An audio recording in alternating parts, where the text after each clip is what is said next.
happy with our amazing discussion that we're having. It's good. It's good news. I will start doing that. So, and the next question is: have you ever thought about your personal style? In other words, what are you unique at as an English teacher? So, our native speaker, Svitlichna, will tell you about different learning styles.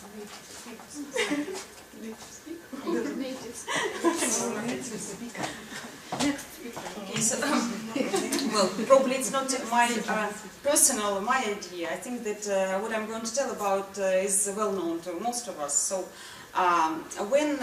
if to talk about lesson planning and in particular about learning styles, so we should remember, we teachers of university, you are teaching school children and technical school children, so we should keep in mind that our goal is not just present information to our students, but also try to somehow facilitate the experience they need to gain knowledge, acquire knowledge and skills which they need for their future profession, because we are speaking about ESP students, so we should keep in mind in what field they are going to work. And here, while thinking about planning this, our class, we should try to use individual approach. We were discussing during previous presentations that we should know who our students are and their needs, and so using this individual approach we should by all means try to think of a particular learning style. Learning styles has been a popular concept right now, both in psychology and education, and it's not surprising because we know that both psychology and pedagogy, they are closely connected and interrelated in many ways. So this is a popular concept, and I think that we should start by giving some definition.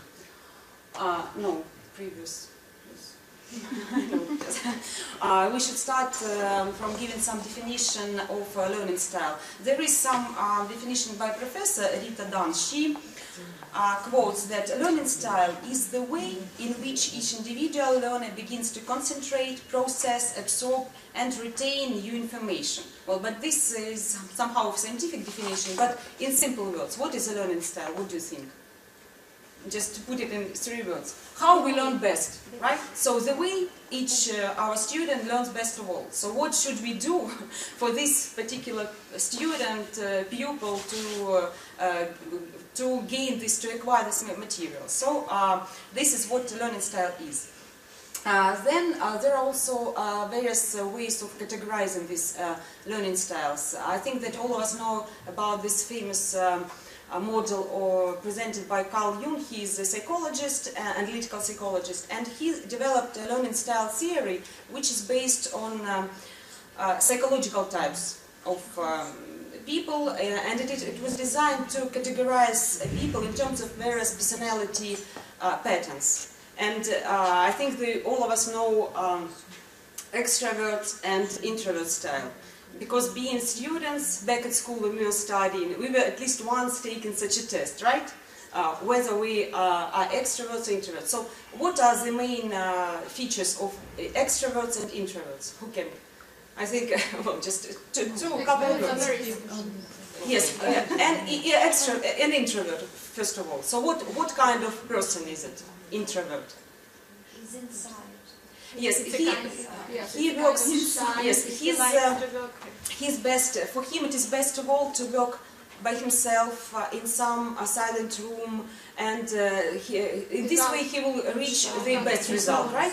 And as for extroverts, so they are actors. They need audience. Yes, they need to interact, and everybody to participate, right? So that is the main difference between the styles. So this is a well-known type of well-known model. And there are also a concept of multiple intelligence by Howard Gardner and David Kolb's experiential learning cycle. But there are lots of them, but I think that one of the most popular and widespread is the model that was developed by David Fleming in 1987. Next slide, please.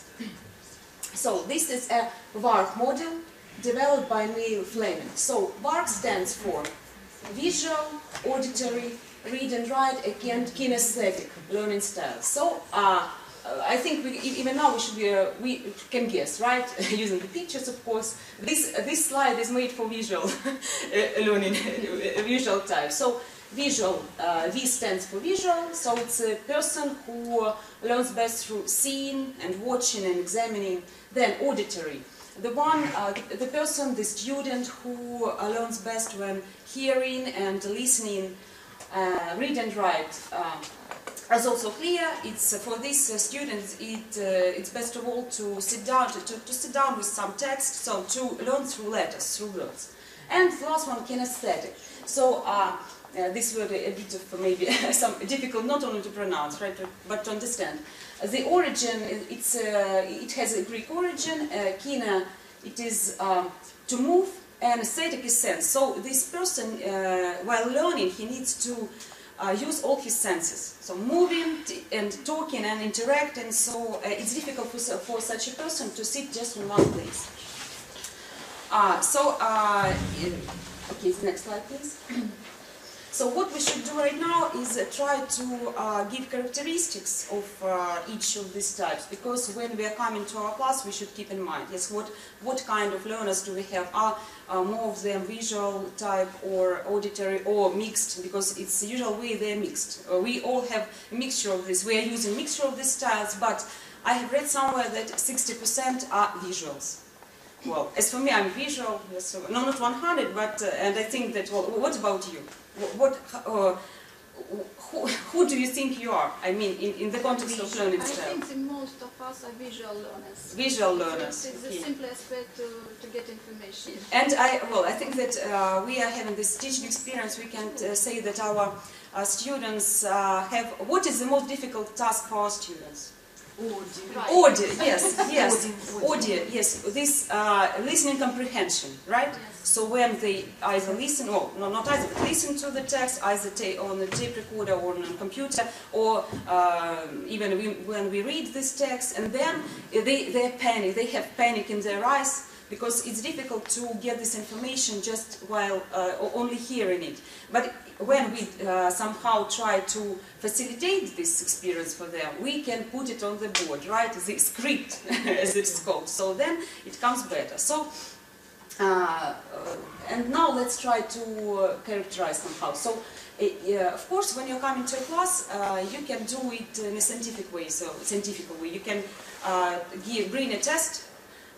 To find out, to make your students pass this test, and then you will analyze the results and try to find out more about your audience and who your students are. But it takes some time, and we, as one of our roles as teachers, are to be observers. We watch our students, watch their personalities. We can just we will need probably 2 or 3 classes to try to find out who our student is. And for this, we need to be very attentive, of course, and try to watch each person, each student, how he's working most of all. So here are some features that each of these type of learners possess. So visual learners, usually, they tend to be fast talkers. So they're talking all the time. Sometimes they may even interrupt each other and even a teacher. Well, it also happens. Then, they have created some visual metaphors and analogies. For example, a student, while describing something or talking, he will very often use the word to, how do you see it, in the meaning of understand. Yes, so not understand, but see. This word, there will be some keywords or markers that he is a visual. Then they learn by seeing and visualizing. This is the best way for them to learn and get some new information. And they also have a good sense of direction, where what is situated, so because they take the objects visually and it's their typical feature. And coming to, when you have watched it already, and you can plan some teaching strategy. So what is the best way to present information to these particular learners? So, and here are also some tips. You can display charts, graphs, other types of graphics, but again, like we were discussing, we don't have a lot of technical devices for that, so then either do it by yourself, or at least some on the board you can draw some pictures, so try some visual objects.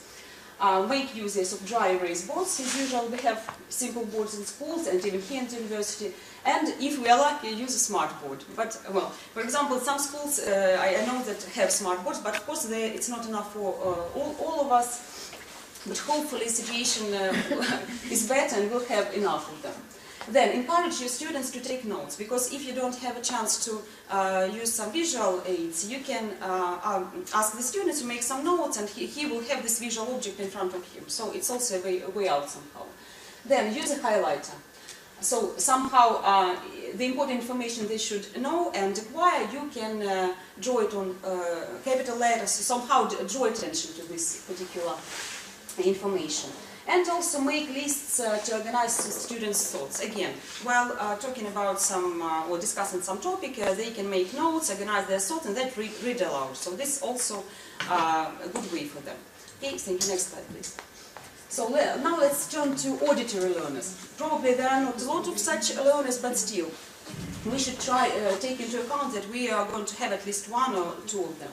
So their characteristics: they speak slowly and tend to be natural listeners. So they listen and then try to somehow produce information, think in words rather than pictures.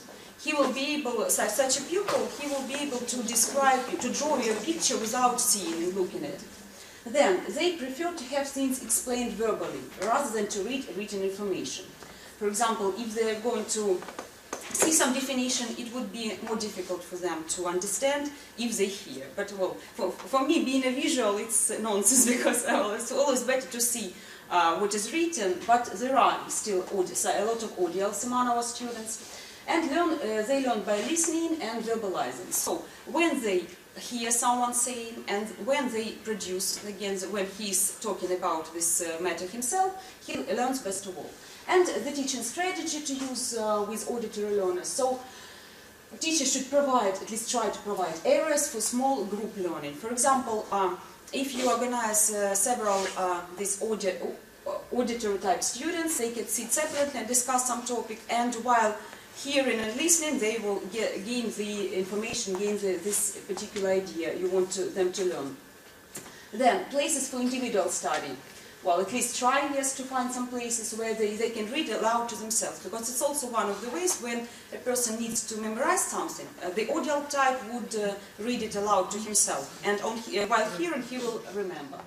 And for example, like Alexandra, she's using songs during her lesson. So this, yes, these auditory objects like songs, rhymes, and everything, movies, it will help them to memorize information and gain and acquire this knowledge. And the teachers should try to deliver information in the form of organized conversation. So again, to plan this organized conversation, to come into your class and to give a certain step-by-step moving towards the end of the lesson, towards the output. Okay, thank you. Next slide, please.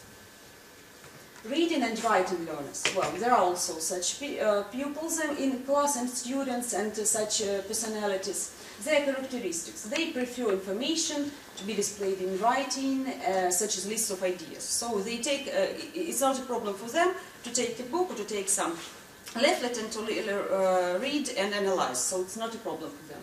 Then, they emphasize text-based input and output. They may dramatize some quotations, so use the words written in the book.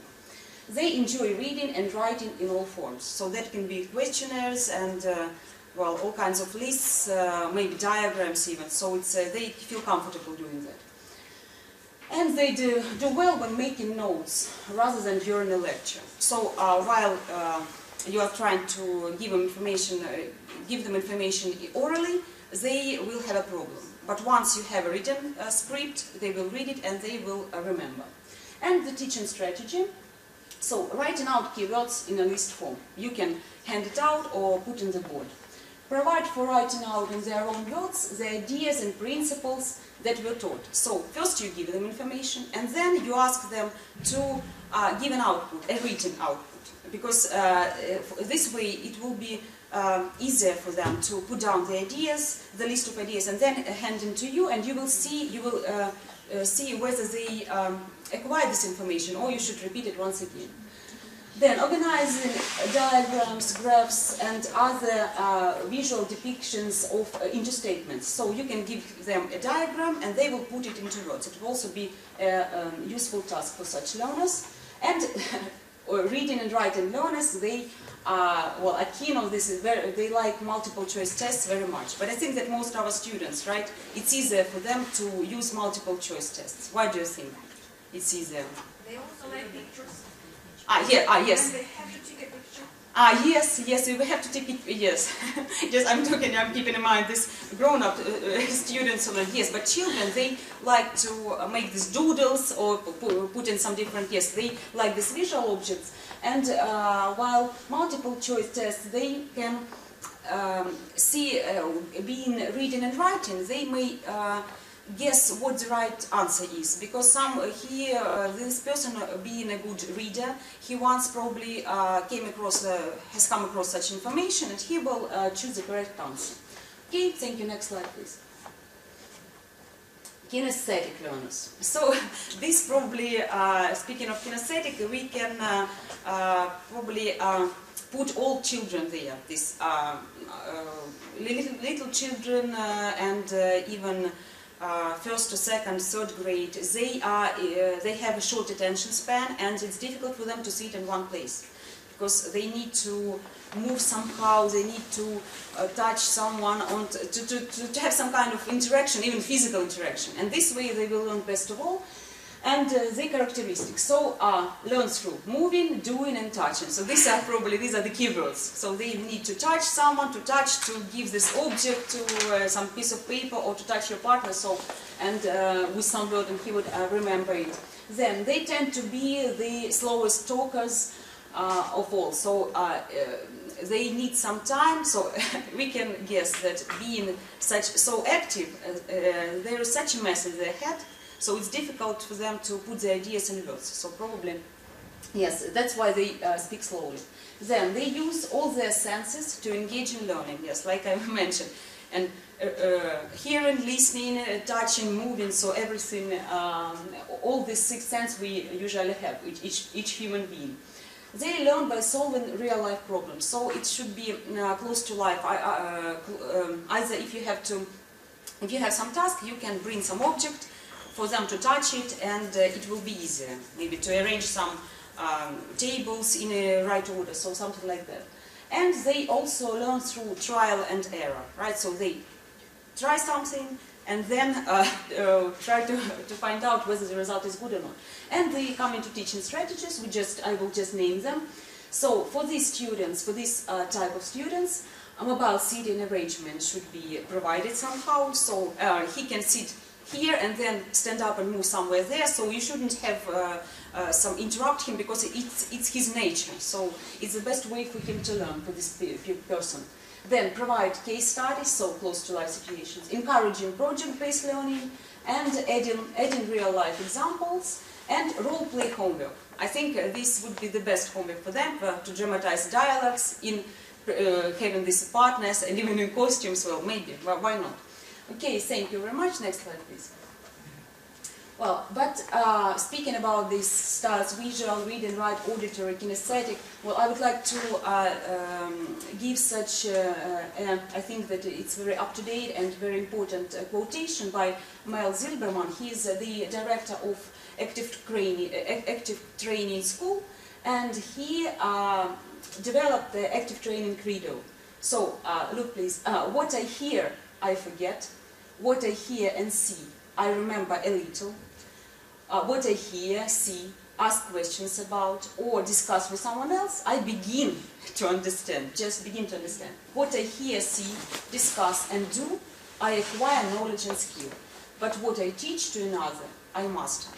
So this is probably, yes, winding up all this discussion. This is, yes, this should also become our active credo, because we are teachers and we have to know how to do everything. So I think that we should try to take this into account. Thank you very much for your attention. Thank you very much.